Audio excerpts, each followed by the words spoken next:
Welcome to Inside the Firm, a podcast dedicated to small business owners and hosted by entrepreneurs, Alex Gore and Lance Cayko. Each week, they take you on their journey of how to start, run, and grow a business by bringing you inside their architecture and real estate development firm. Get a behind-the-scenes tour of how these business leaders manage their clients and foster company culture while creating new and innovative projects.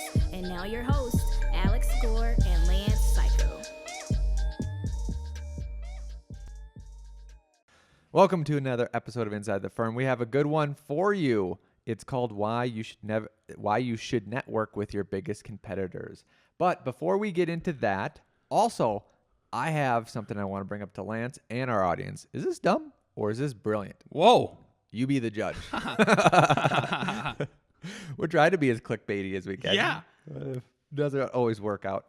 But before we do that, let's pay the bills. And you know, good companies, how they succeed is they give more value through what they do than the money that you're paying for.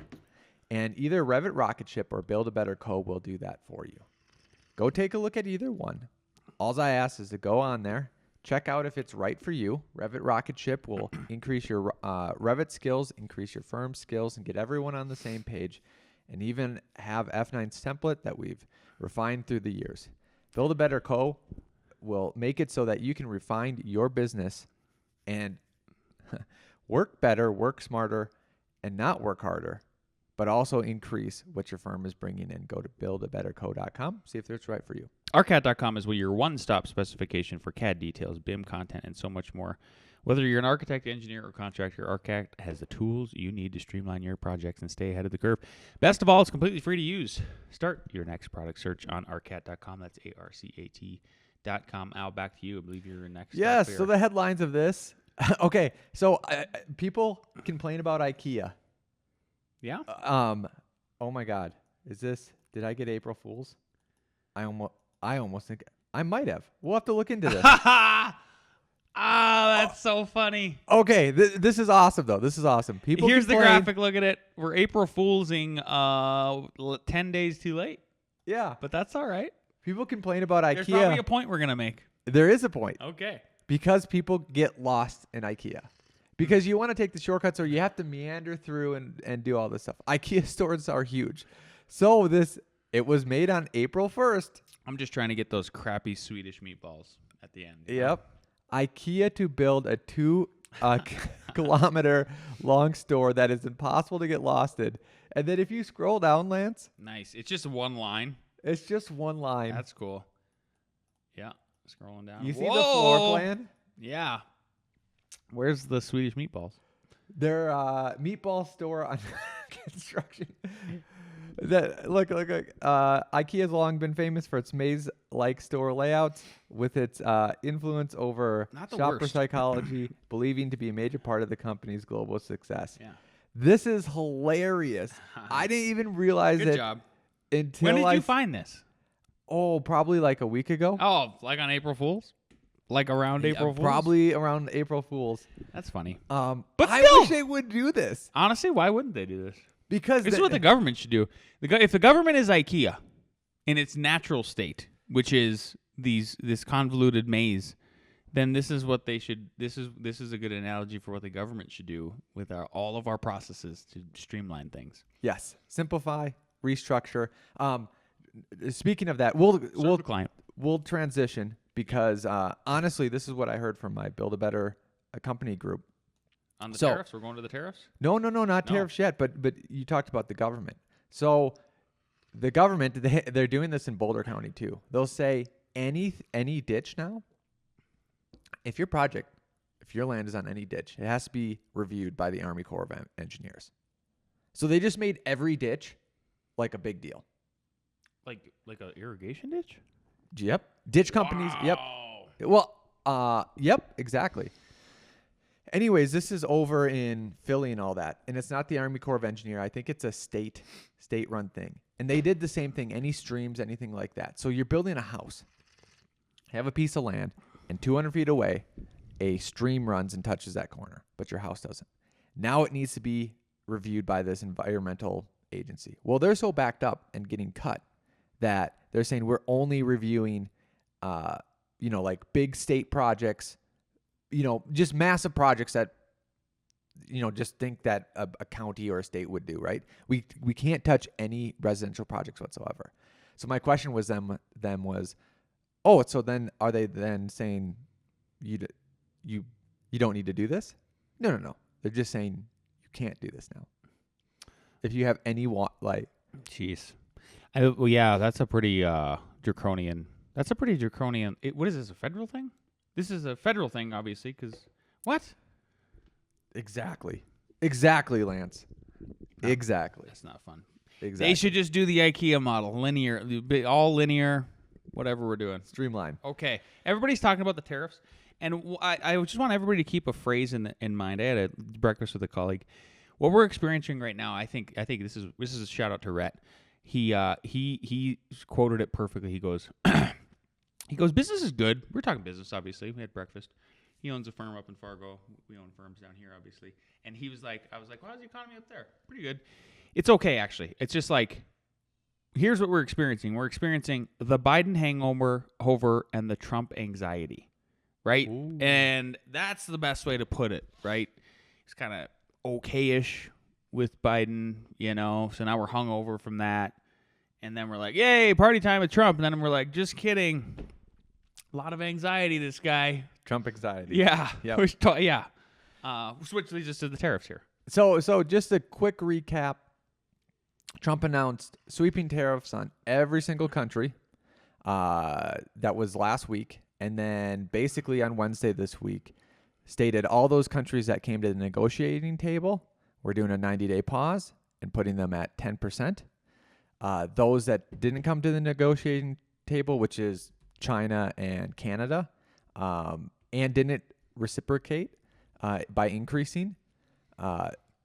So Mexico didn't reciprocate. They get the pause. They get the 10% for 90 days, which calmed the market because prices and businesses and jobs were in flux immediately. But the anxiety continues because it's only 10% for 90 days. And now they need to, if they're going to calm the markets, start getting wins like, okay, trade deal with India, let's get done. Trade deal with the EU, let's get Heading done. towards May. The idea is, Trump, you get it done in April. All right, are you listening to me? Oh, get it done in April, because then the Fed's meeting in May. We need those interest rates to drop. Ooh. And we're setting ourselves up for a really good summer, okay? And it's going to take off. Like, this is what I'm trying to manifest, Al. Yep. But I get the anxiety. Like, oh, hey, there you go. Back to the I have the anxiety. Yeah. But I need this to happen. Well, one thing now, the big things are still Canada and, one, can you start knocking those other ones off the list? Get EU done, get whatever, India done. Yeah. All these normal countries. Just negotiate, solve it. Canada and China. And one thing that Trump said yesterday or 2 days ago was Canada wants a deal. They just don't know how to go about it. And this morning, it was very interesting because I was like, okay, how do you do it? Especially if you have a strong personality, you're a leader of a country, Sure. You have an ego, you plan to go in it this way, and all of a sudden everything switches on you. And China said, and this is why the markets were, slightly rebounding from yesterday, is that they are reciprocating and raising their tariffs due to what Trump did. But if Trump reciprocates again, they're not reciprocating. Did you know they're just holding, like they found the ceiling of the trade escalation. And I thought, well, that's actually a way to start negotiation because now they're both super high and they've all reciprocated. And now they can say, are we on to your article here where it says, okay, this is no offense to Al, but like this is how quickly the media cycle is moving. So I pulled up the headline here if you're watching on YouTube, and it's Trump tariffs live updates. China live updates, right? China hits back, hikes tariffs on U.S. goods to 125%. Never mind, you're on. I was getting dyslexic because I saw that the headline this morning too. I'm like, wow, now China's up to 125. Cool. I'm honestly just keep going. Like I think I don't think this is the ceiling. Like if I was Trump, I'd be like 200. Or some crazy number like he threw out last time, 104. Even if he does, this is the Chinese said that even if he does that, they're keeping theirs at 120, 125, whatever the. I'd call their bluff. Trump, look at me. Right here. Okay. Double it. So I would. are you trying to keep the tariffs or are you trying to negotiate lower tariffs? I'm trying to crush China. Okay. That's all. That's all I'm trying to do in my metaphor, in my fake. I'm president. Yes. And I believe in tariffs. Yes. Okay. Yes. That's all. It's all fun and games. Yes. It's you're just having fun over here. Yes. Trump says he wants to make a deal, which isn't what President Lance is saying. Yeah. So that means that now is that opening like, Yeah, we can all pretend now that tariffs are at 125%. And whenever they negotiate to lower it, look at how good we did. Yeah. Whatever. Yeah. And we won. Yeah. So there you go. I feel like that was a good. You're just in try. We're gonna get over this anxiety. You guys, everybody who's listening, just keep willing it with me. We're gonna win the trade war. We're gonna get a reduction in interest rates. Inflation. There's some really good inflation numbers coming out now. It looks like it's being tamped down. And we're gonna it's just all gonna be good this summer. It's gonna be a great summer. I like that. Yeah, just keep the if it's Friday, Get on the lake, jump off a boat, Yeah, exactly. sit in the water. Yeah. Okay, I've got some just some things I wanted to bring up to you. So I attended I sponsored an event at my alma mater a couple weeks ago, and it was for the National Organization of Minority Architects. A group up there, and what I heard, we went and toured a bunch of firms, not a bunch of them, a couple. So so that the students could get a real world experience, they could go in and meet architects, and they were like a high school, middle school students. And one of the principals in one of the firms said, he was making the point. He's like, what is the number one thing that an architect is supposed to do? And it's protect the health, safety, and welfare. We have this big oath. And it rubbed me the wrong way when he said it. Not because I don't even, what is crazy is I had to use that line yesterday in a very potentially contentious meeting with an owner about why we were examining the code, why we were doing what we were doing or whatever. And I was like, yeah, well, I mean, but what I said is one of the things that we're trying to do is preserve the health, safety, and welfare of the public. So I am guilty of using that crutch to justify being a licensed architect and practicing architecture. But what really rubbed me the wrong way is when I heard that from the other principal in this other firm that we don't even compete with, is I was like, isn't that actually serving the client? Like, isn't your number one actually serving the client? It's just sort of back to like this, and then my thoughts are like, last thing I'll say about it is, and then I would love your take on it, is like, isn't your baseline? Your baseline is health, safety, welfare. Your baseline is good design work. Your baseline is a good set of drawings. Like, that's a given is what I'm getting at. It's already baked into the cake. It's kind of like, imagine whatever consumer electronic product that you buy, a laptop. Yeah. And then to say our number one thing is to make sure it doesn't blow up. Yeah, thank you. I knew you would do it. You would figure it. So, well, it's given that it's not going to blow up. Like, it needs to function, right? And here's the point I'll get, that if that was imagine trying to sell. This is exactly the point. Imagine now trying to sell that computer. That's what you're going to say? Doesn't blow up. Dell, our number one priority is we're trying to make these not blow up. You know what would be funny if they did a whole thing? And you know how by saying one thing, people can infer something else? Mm-hmm. So, Dell, our computers don't blow up. Yeah. And everyone else thinks like, whose computers are blowing up? Did I miss that? Oh, my God. News? Yeah. Lenovo? Lenovo, right? This guy. The other thing, too, it hit me, but in a different way. Because if that was true, shouldn't that be then taught in college more? For example, every time we see portfolios from architecture students or go through projects, They always show the design and client needs and stuff like that. Every time I have interviewed an interior designer when they go through a project, all of a sudden what pops up is a life safety diagram and an ADA plan. And I'm like, that's life safety and wellness. And I love that they do it. Whoa. They're just doing it. Did you hear that, everybody? That was profound, seriously. I love that. Astute. Astute Gore. That's my name. Yep. That's and I love that they do it because you have to do it in practice, and it's not this first shock to them that's coming out of. I've never seen that in an architectural portfolio. Never seen a life safety diagram or an ADA compliance document. I've seen it in every interior one that we've interviewed. Yep. Every single one. Yeah. Food for thought. Last topic, and certainly not the least topic we've got here for you guys is why you should network with your biggest competitors. And I realize that seems counterintuitive, but I want to tell you guys a quick story without naming names.